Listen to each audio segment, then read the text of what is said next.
& Conquer 4 probably isn't what you expected. Instead of providing the most refined version of the franchise's harvest, build, and rush formula, EA Los Angeles tossed the old gameplay formula out the window. That means no bases, no harvesters, and aside from a few familiar units and names, little that resembles traditional CNC. This is supposed to be the finale of the Tiberium saga. GDI and Nod forces are still going at it, and the shiny-headed, egomaniacal Nod leader Kane is trying to serve his higher purpose. The overall campaign here is fairly short. After the tutorial missions, you choose GDI or Nod, and then have 7 missions each until you reach the end.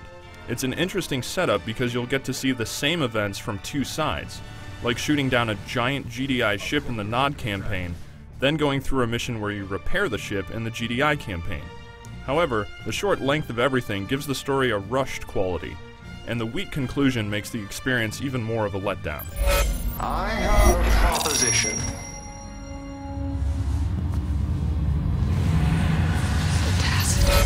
While the story fails to impress, it's hard to be disappointed with the visuals and audio in Command & Conquer 4.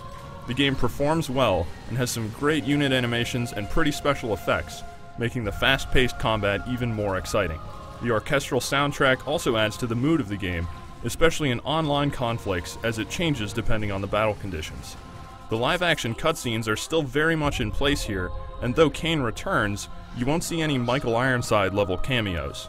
The mood in the cutscenes is grim and serious, though you do get the expected hammy acting and moments of unintentional laughter, which fans are probably accustomed to at this point.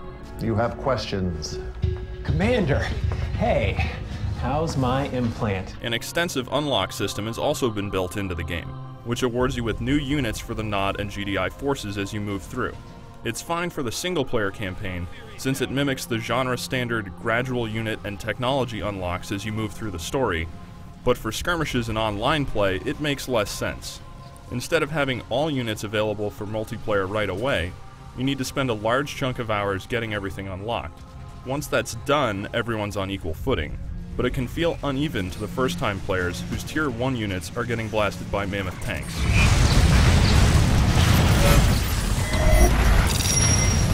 Enemy follower detected. We've lost a unit. We've captured the building. All the changes to the gameplay make for a game that doesn't really feel like Command & Conquer. Base building has been replaced with crawlers, which are mobile, all-in-one units that can move around the battlefield and are the only production and upgrade structure. Population caps are low, and getting units onto the field is quick, meaning it's not too long until you've got a full army ready for a fight. And even if your units and crawler are destroyed, it's not the end, since you can just respawn moments later. After picking from offense, defense, and support crawler types, each of which come with unique build options, it's right back into the field you go. This means the action never stops, and in 5 vs 5 team games it can be a lot of fun. By yourself, choosing a class in combination with the low unit cap can feel limiting, but in a team setting where others can make up for your weaknesses, you're better able to focus on the explosive, non-stop action. The emphasis on team play means playing by yourself isn't particularly interesting though, especially when it comes to the single-player campaign.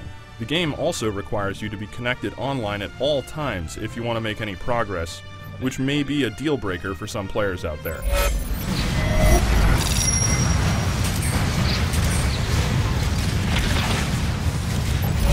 So is change a good thing for Command & Conquer 4?